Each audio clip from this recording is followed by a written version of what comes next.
Few things the Alderman had agreed on in recent months is that it's essential that another rescue helicopter be found as soon as possible. The Executive Lord Herald, Alderman Don Getty recommended that the Council assist in representations to the federal and state governments for funding for the service. Alderman Getty says it's up to the Council to decide what role it wants to play in replacing the recalled rescue helicopter. An amendment has been made by Alderman Don Tate that the chairman of the hospital board or his representative, the president of the Surf Lifesaving Association, the director of the Helicopter Rescue Service, and the chairman of the Council's Policy and Priority Committee could meet to discuss a few fundamental points about the future of the service. The amended minute was adopted, and it was decided that the meeting should take place sometime next week.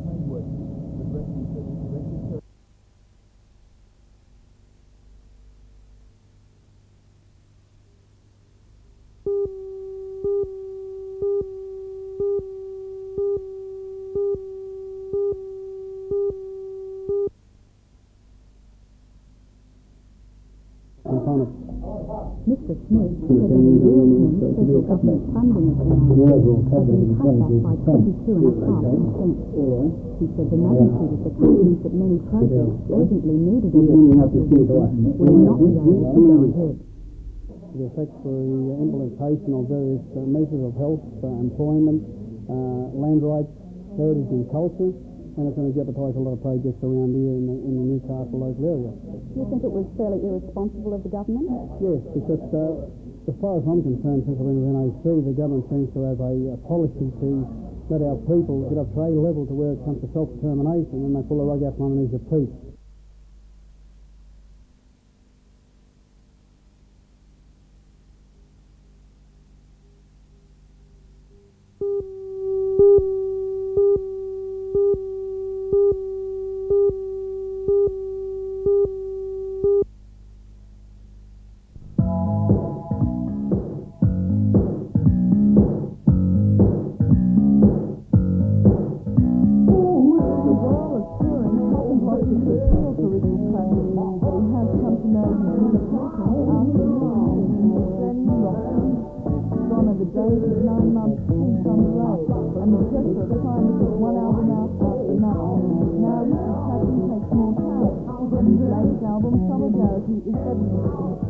As compared to the last album was very guitar orientated and had a lot of guitar solos on it, and the songs were quite long. Whereas this time around, the songs are much more crafted, so they're much more concise, and which means they're shorter in length. I think the arrangements are stronger, and probably there's a lot more of a keyboard influence on this record than the last one. Also because I've been writing on keyboards, which sort of helps give it a different angle. And I think Mark Abbots, who did the last album and this one, has also, sort of developed on. So the sound of the album is quite different to the last one as well.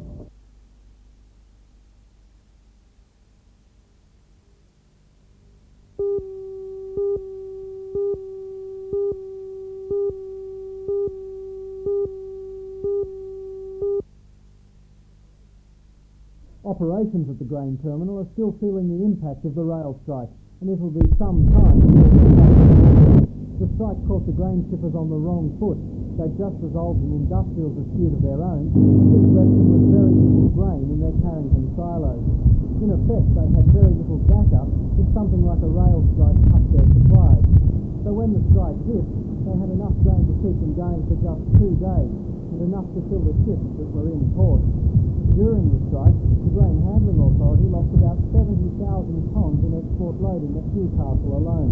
That's about $11 million in grain.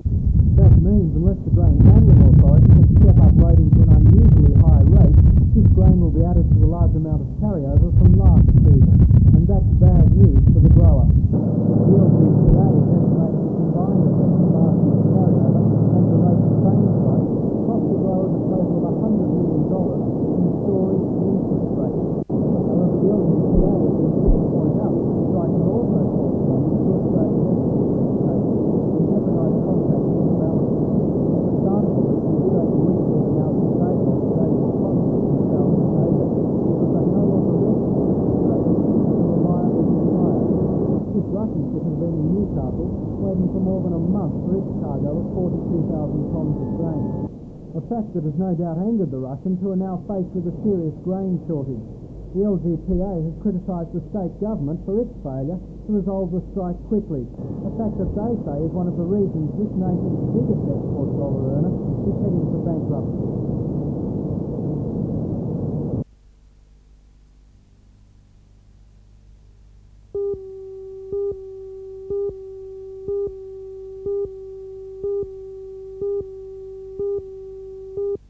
The Newcastle side was without 3 players because of the school holidays, but one player they must have wished was away was Newcastle player Paul Franklin. Paul was playing for the touring New South Wales side in the blue and scored 2 goals as well as being instrumental in several others. Newcastle were plainly outclassed today, lacking the control and finishing ability of the touring side, but that's hardly surprising, considering the fact the New South Wales side won the Australian Championships this year. The Newcastle under-15 side also had its successes this year, being runners-up in the state championships, and in the highlight of the season, the Newcastle Junior Club was awarded the Noel Eastham Cup for the Premier Association in New South Wales.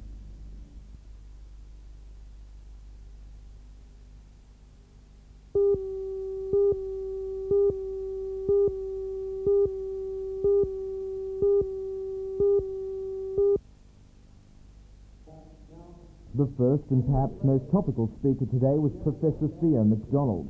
He has just written a book entitled First Aid in Reading, Writing and Spelling, which is achieving impressive sales. Illiteracy, said Professor MacDonald, is notoriously difficult to correct because it is usually not simply caused by poor education. The real causes are found in the social structure of a country. He pointed out that of the 40 literacy programs run in the Third World between 1946 and 1960, not one was successful. I asked Professor MacDonald whether illiteracy was a major problem in Australia. It is both among children, or some children at secondary school age level, but more especially we're concerned with its problem, its existence among adults. And the adults, of course, adult illiterates tend to think that they are unique. They don't realize that there are others like them. They think that they are stupid, that there's something peculiarly wrong with them. This, of course, is not true. Usually they learn how to read perfectly well when they set about doing so, when they come for help. But for years they've conditioned themselves to believe that they can't do it. Many of them are intellectually able people who are running businesses, for instance. It's most curious.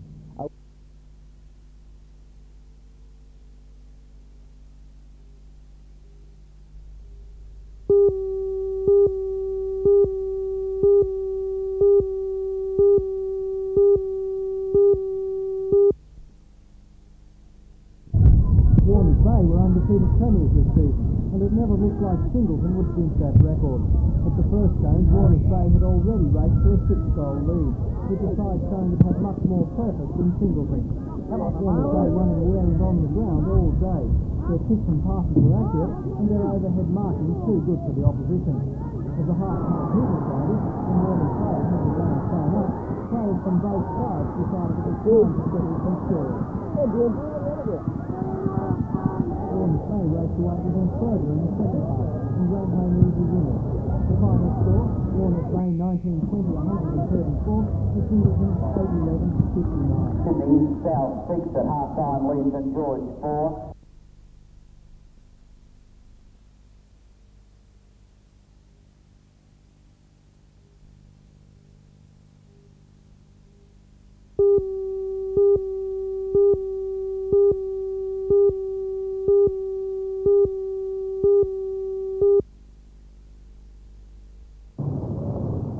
Arrived at the scene of the collision between 2 trail bays. One rider had been thrown from his machine and suffered multiple injuries. The other had been burnt on the arm by a hot exhaust. You work? Okay over there. This fella's got a burn on his hand. He's feared to be just about all right. Give me a hand here, please. I will. For the ambulance officers, the task was to assess and treat their injuries as quickly and methodically as possible. Watching every action were 3 judges and an adjudicator. This deathly serious competition for the Bill Kelly Shield is run each year all over New South Wales, and today was the Hunter Regional Final. The accident scenario was one of 3 events that each of 6 teams completed. The rehabilitation event, they were not told that the unconscious patient found in the park had an overdose of drugs. That's good, 3, 4, 5. The third event proves that even the best ambulance officer is ineffective if his vehicle is not prepared and he cannot drive it. At the end of a difficult day, 2 teams were chosen to represent the Hunter in the zone final at Port Macquarie later this month. They are officers David Higgins and Bruce Hounslow from Hamilton, and the other team is Richard Baines from Hamilton and Christopher Hills from Torres. Just lay down there. Might set him up, Dad.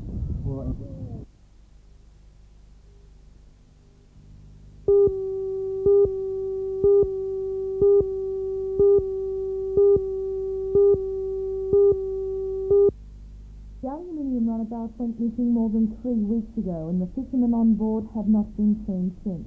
The upturned boat was sighted 270 kilometres northeast of Newcastle by a fishing trawler on Saturday afternoon. There was no sign of the fishermen.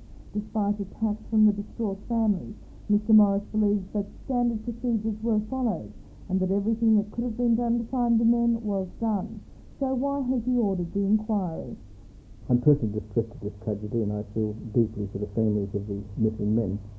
But although the procedures that are followed in the conduct of these searches are procedures that have been refined in years of practice, and although the people that direct the search are people that have had long experience and include a number of professional mariners, I want to ensure that there are no shortcomings in the procedures as they exist. And for that reason, last evening I ordered an immediate inquiry into the conduct, the way in which the search was conducted, and I hope to have that report within a week.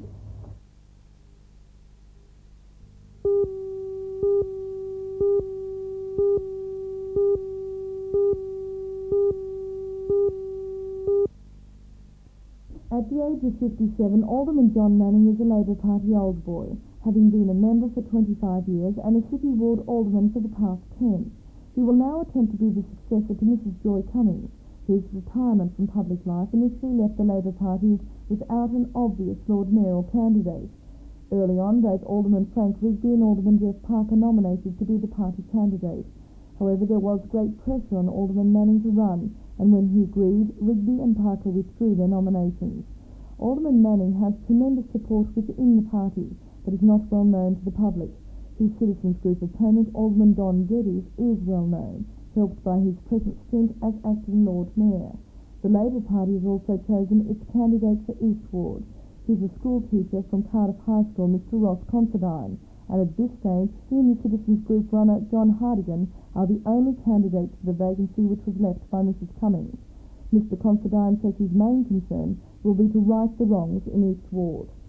The urban industrial mix for a start, the traffic flow, the ease of access to the suburbs, and Shrewsbury Creek is the biggest single project, I would think. And how would you envisage that you could clean up Shrewsbury Creek? It couldn't be done without massive government aid, state and federal money. It couldn't be done with local money. But an inquiry like the Cooks River project would get the thing started, and it might take 10 years or even 20 years, but it would be done to perfection at the end, I think.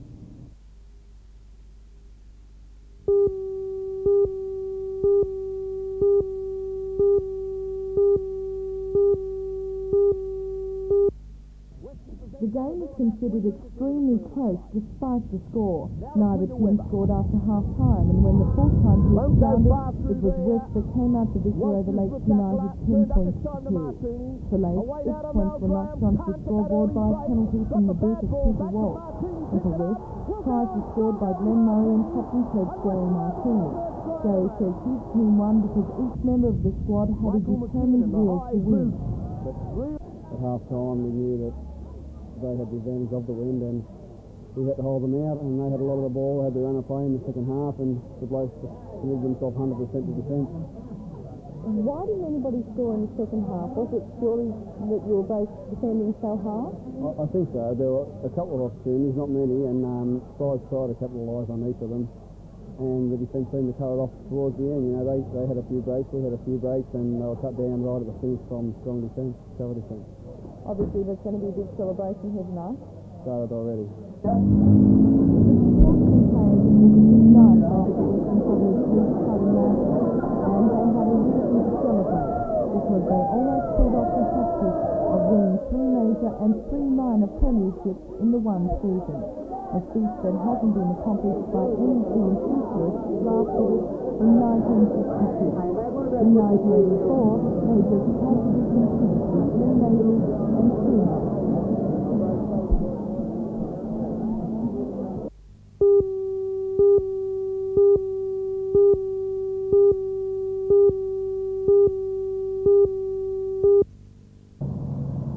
It may be over for another year, but there are some exhibitions, parades and competitions of Matara that will stay in the mind. One prime example of this is the grand prize winner of the garden competition, Mrs. Betty Smith's grounds in Warner, Wales. It's taken Mrs. Smith 14 years to establish this therapy. She says she spends every spare moment either weeding, watering or planting something new. It's a hobby that's become a way of life. And Mrs. Smith says she is thankful that so many people have been able to see and enjoy her blossoming haven.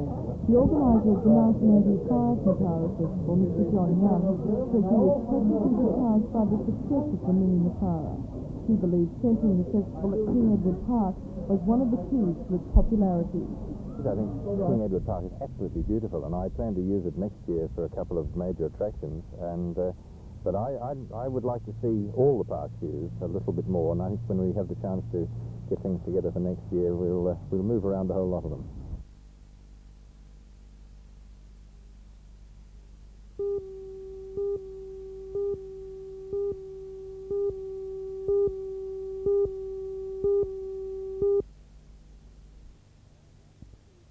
Now, I'd like to see people stop being sentimental about small businesses.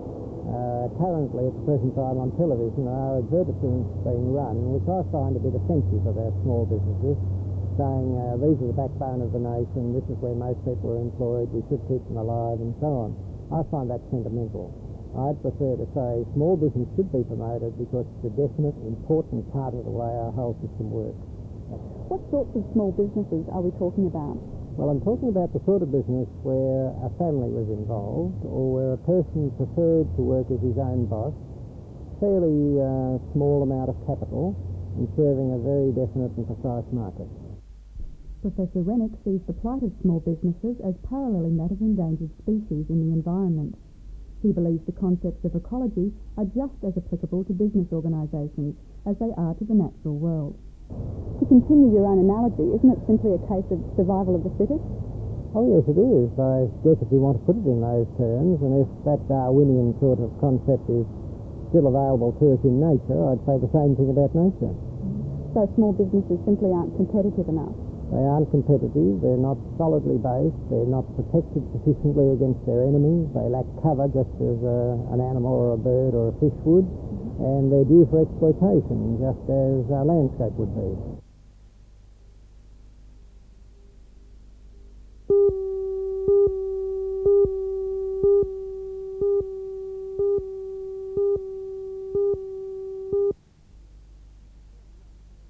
The 31 intellectually and physically handicapped athletes that make up the Hunter team were given a civic farewell at City Hall today by the Deputy Lord Mayor Alderman Don Geddes. In 2 days, the team leaves Newcastle for Brisbane, where they'll compete in the Endeavour Foundation Games at the QE2 Stadium. The games, which are being held this weekend, have attracted nearly 450 athletes from around Australia and are regarded as the Australian Championships. After a strong showing at last year's Games, the Hunter team is expected to do well again this time. Last year, the Hunter sent 12 athletes and scored 12 medals.